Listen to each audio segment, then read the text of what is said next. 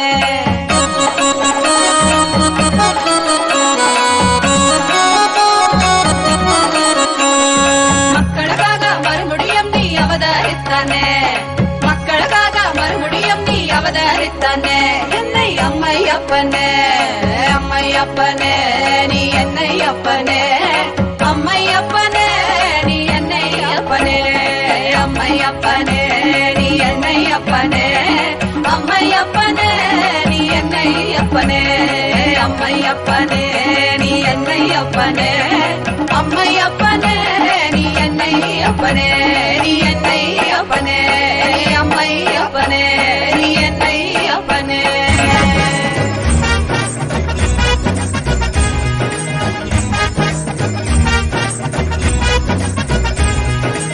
ஆறுபடைக்கப்பா ஓம் ஆறுபடைக்கப்பா நித்தியன் வாழும் நித்தியபுரி மலையே ஆறுபடைக்கப்பா ஆறுபடைக்கப்பா ஓம் ஆறுபடைக்கப்பா நித்தியன் வாழும் நித்தியபுரி மலையே ஆறுபடைக்கப்பா அறுபடை சக்தி ஒருமுக நித்தியனின் திருவடியை நாம் காண்போம் நித்யா திருவடியை நாம் காண்போம் நித்தியன் திருவடி வினை பெறுவோம் நித்தியன் திருவடி கண்டு நோயற்ற வாழ்வினை பெறுவோம் ஆறுபடைக்கப்பா ஓம் ஆறுபடைக்கப்பா நித்தியன் வாழும் நித்தியபுரி மலையே ஆறுபடைக்கப்பா ஆறுபடைக்கப்பா ஓம் ஆறுபடைக்கப்பா நித்தியன் வாழும் நித்தியபுரி மலையே ஆறுபடைக்கப்பா கேட்டால் தருவாய்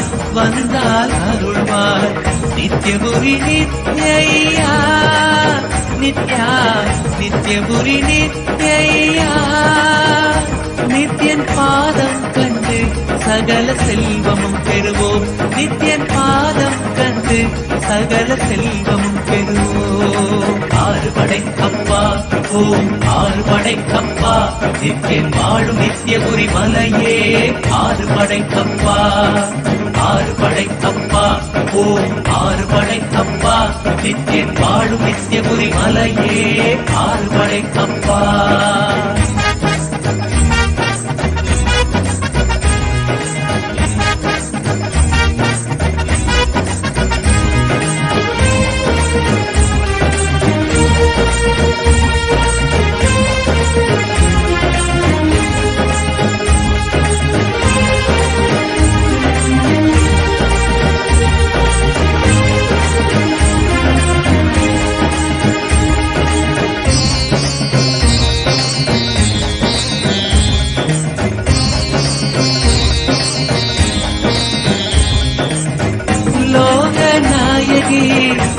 पुत्रनन्तने नित्येश्वररूपा नित्या नित्येश्वररूपा उनै तञ्जम् अடையும் பக்தரை காத்தருள்வாய் ஐயா உனை தஞ்சம் அடையும் பக்தரை காத்தருள்வாய் ஐயா ஆறுபடைக்கப்பா ஓம் ஆறுபடைக்கப்பா நித்தியன் வாழும் நித்தியபுரி மலையே ஆறுபடைக்கப்பா ஆறுபடைக்கப்பா ஓம் ஆறுபடைக்கப்பா நித்தியன் வாழும் நித்தியபுரி மலையே ஆறுபடைக்கப்பா மார்கழி மாதத்தில் குதித்த நித்தியனே நித்தியபுரி நித்யா நித்யா நித்தியபுரி நித்யா உன் பாதம் கண்டு நாங்கள் சரணடைந்தோமே உன் பாதம் கண்டு நாங்கள் சரணடைந்தோமே ஆறுபடைக்கப்பா ஓம் ஆறுபடைக்கப்பா நித்தியன் வாழும் நித்தியபுரி மலையே ஆறுபடைக்கப்பா ஆறுபடைக்கப்பா ஓம் ஆறுபடைக்கப்பா நித்தியன் வாழும் நித்தியபுரி மலையே ஆறுபடைக்கப்பா ஆறுபடைக்கப்பா காப்போம் ஆறுபடை கப்பா நிற்கேன் வாழும் நித்தியபுரி மலையே ஆறுபடை கப்பா ஆறுபடை கப்பா ஓம் ஆறுபடை கப்பா நிற்கேன் வாழும் நித்தியபுரி மலையே ஆறுபடை கப்பா ஆறுபடை கப்பா ஓம் ஆறுபடை கப்பா நிற்கேன் வாழும் நித்தியபுரி மலையே ஆறுபடை கப்பா ஆறுபடை கப்பா ஓம் ஆறுபடை கப்பா நிற்கேன் வாழும் நித்தியபுரி மலையே ஆறுபடை கப்பா ஆறுபடை கப்பா ஓம் நித்யானந்தேஸ்வர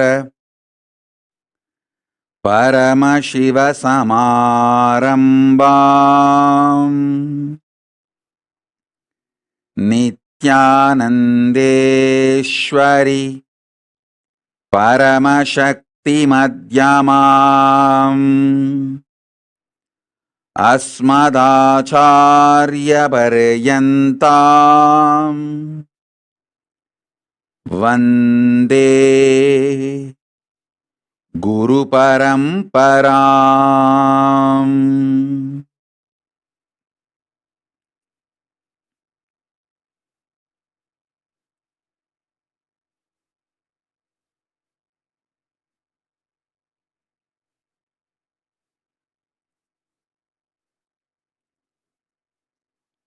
I welcome all of you with my love and respects. I welcome all the living and practicing from all over the world.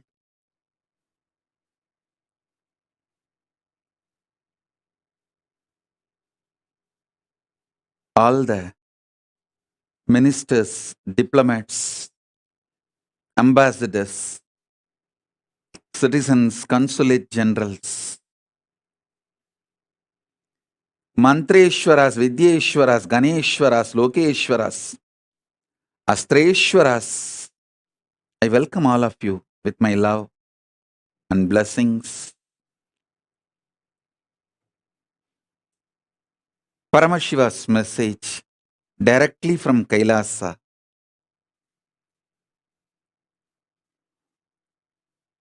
Fourth force, strong nuclear power,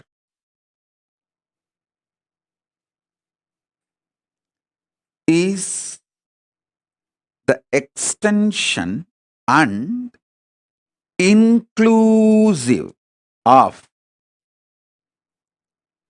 gravity, electromagnetic force, weak nuclear force, all its permutation combinations. Listen. The fourth force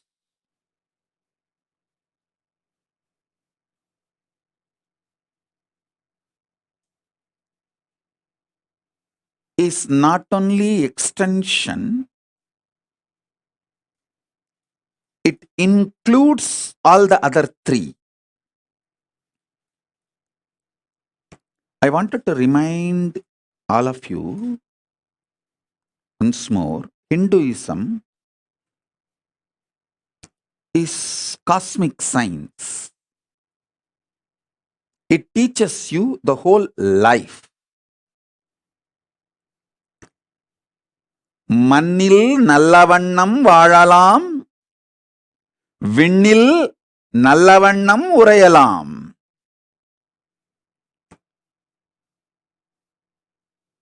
மண்ணில் வாழும் அறிவியலும் விண்ணை ஆளும் அறிவியலும் சேர்ந்ததே சனாதன Hindu தர்மம். Listen. A blissful, happy life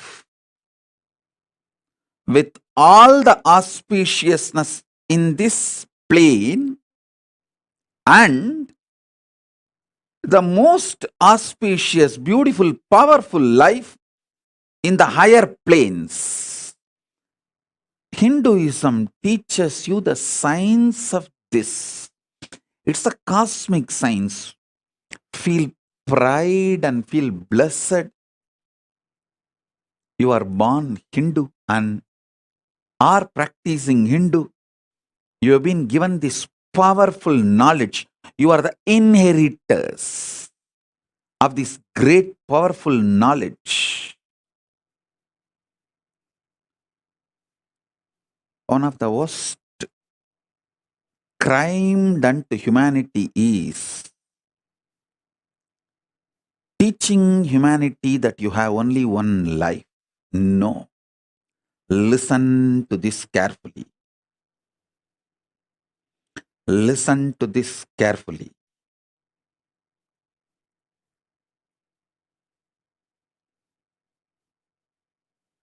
Telling you only we exist, human beings exist in this universe is stupidity. Telling you beings from the other planes, other universe, other parts of the universe are aliens is criminal, crime. Beings from other planes are neither aliens nor. First of all, we are not alone on this universe. Second, beings from other zones and other universes are not aliens. They are our own version, little evolved. Our own version, evolved, are the Devas, Gana, Yaksha, Rakshasa, Rishi, Muni, Gandharva, all of them. Our transformed existence is Kailasavasis.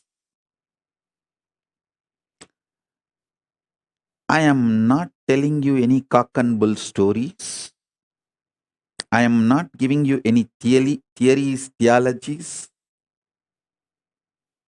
I am giving you a clear knowledge, truth as it is. I have come from Kailasa to introduce this cosmic science to the modern human beings, because modern human beings forgot this whole science. I am reviving this whole science. So listen.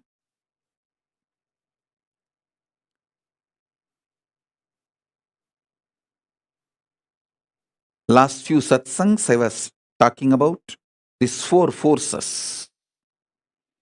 Today I wanted to talk about fourth force and giving more understanding about the third force also.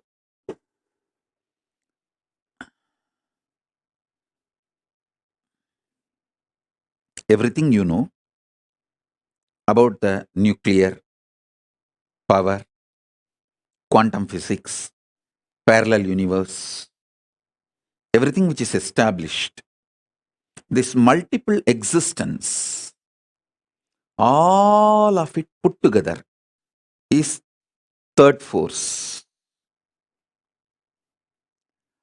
Third force's imaginary fantasy extension. If you do a scientific fiction movie, sci-fi movie, based on all your understandings about the third force, it is fourth force. Listen.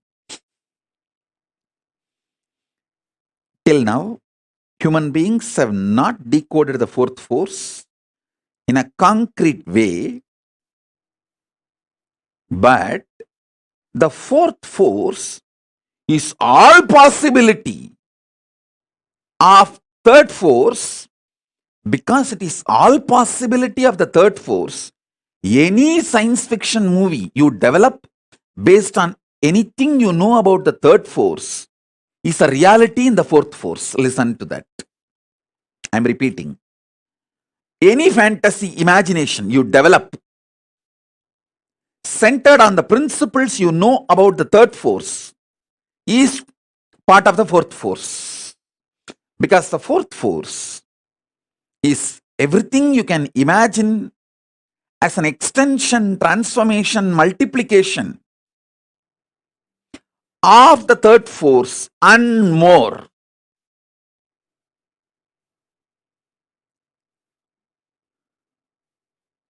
That's the fourth force.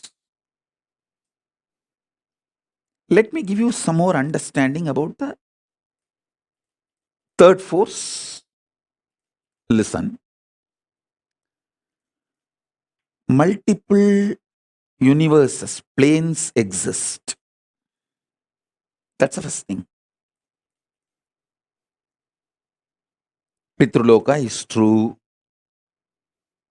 When you leave the physical body, you carry your Karana Sarira, the causal body, your deep-rooted patterns, and reach the Pitruloka and live. I am not lying to you when I say, if your generations give you the Shraddha and Pinda only, you will be happy and have a social respect in the Pitruloka. I am not strategic or cunning or lying when I utter this word.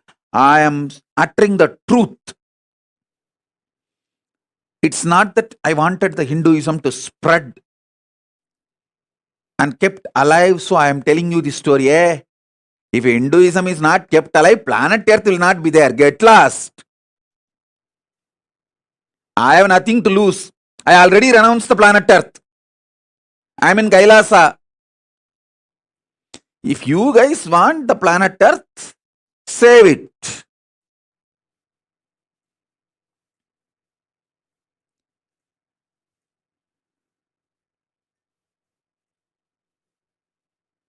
I am here only to give you the truth as it is. Making it into the lifestyle is your responsibility. Listen. Especially the people who are already successful, having basic needs of your life fulfilled. Like you already have a spouse, kids, car, house, basic needs. All those people, those of you, it's your responsibility to create ecosystem for your next generations to understand, internalize the science of Hinduism, the cosmic science, the greater science, and keep it alive. I was so happy when I educated myself about this ISKCON's temple they are building in Mayapur. The temple of Vedic planetarium, where they are describing the Vaishnavite Srimad Bhagavatam description of the multi-universes, the multiple universes, the different lokas.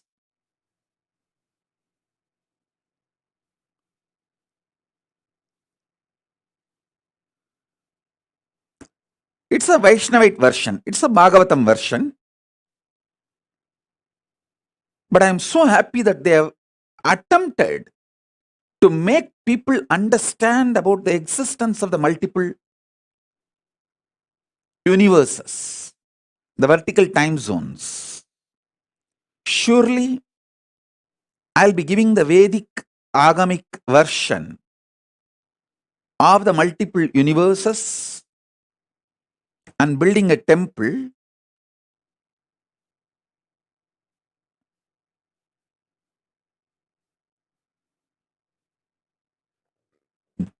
to showcase to all of you and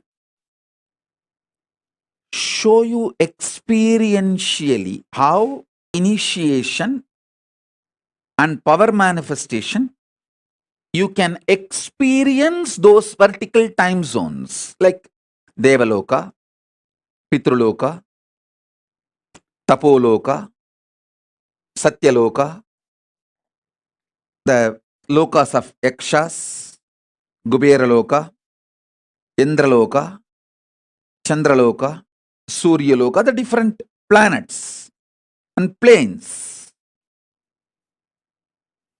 So understand this truth. When I say Pitruloka exists,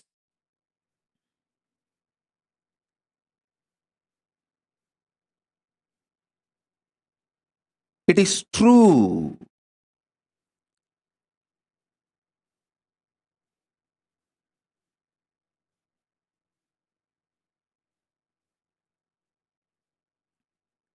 You are not accidental.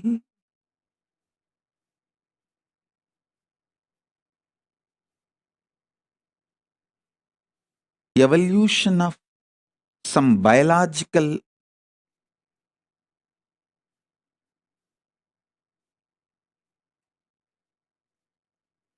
permutation, combination, good or bad, right or wrong. No. You are a conscious manifestation to celebrate, live your existence on this plane and in higher planes, vertical time zones.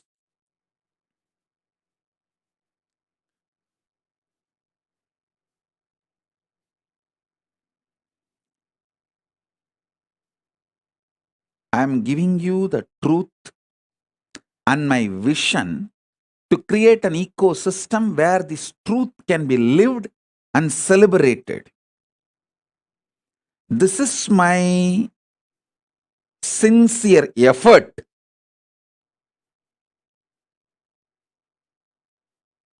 to make the Kailasa, whether the first Kailasa I manifested in Tiruchengodu or the Kailasa I am manifesting in multiple places now, or the Mahakailasa I am manifesting. This is the vision. Vision is where human beings are given a very powerful supportive ecosystem where they are complete about everything related to this world. Health, wealth, beautiful relationships, success, feeling empowered, enlightened, and know about the vertical time zone, multiple universes, and start experiencing it, preparing themselves to live in those spaces after they leave the body. Because life doesn't end when your body stops functioning. No.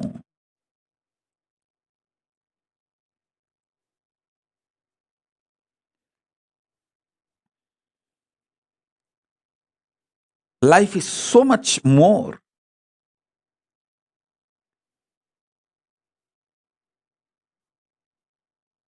Than you can even imagine, understand.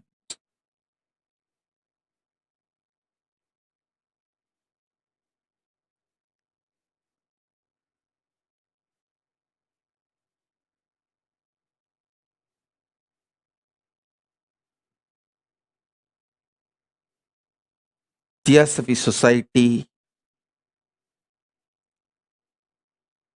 Arabindo Ashram,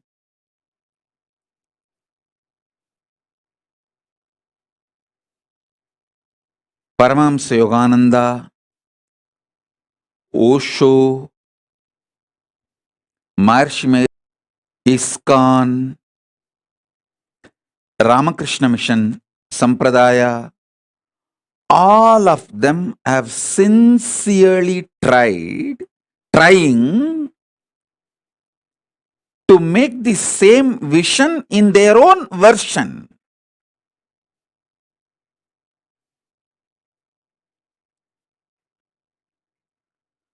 I am trying to create most updated, because now I know all the insecurities of these human beings, why something is successful and why something fails. Above all, time is in my favor. Age is in my favor. I am too young. I am only in early 40s.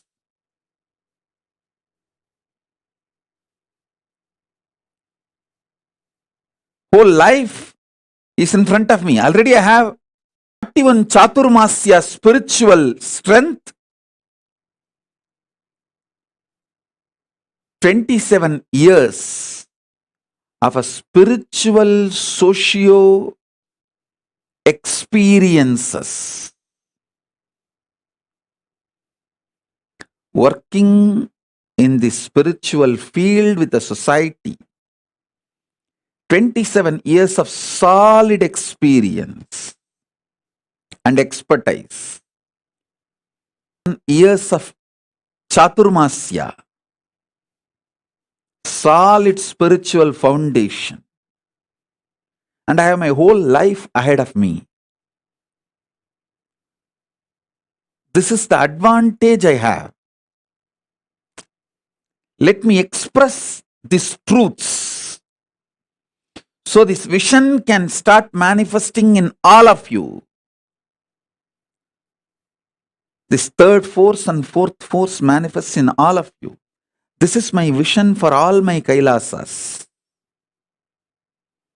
Whether it started in a container, I don't know how many of you know, the first Adinam, Tiruchengoda Adinam, started in a steel shed. That is why I always feel container is auspicious. Put container in any place, it will become Kailasa. Because the first Kailasa is container Kailasa. Only then the hut was built. There was a small steel shed which was used as a pump set, gifted to me by a devotee. That's when first I started staying. From there only I built the hut.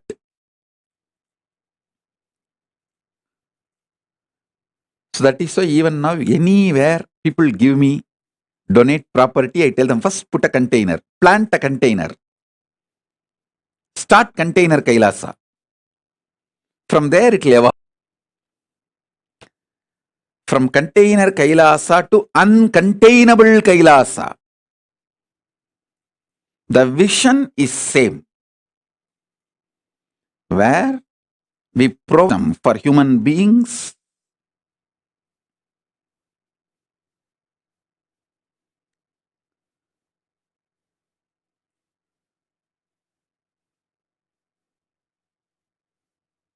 to have a healthy, wealthy,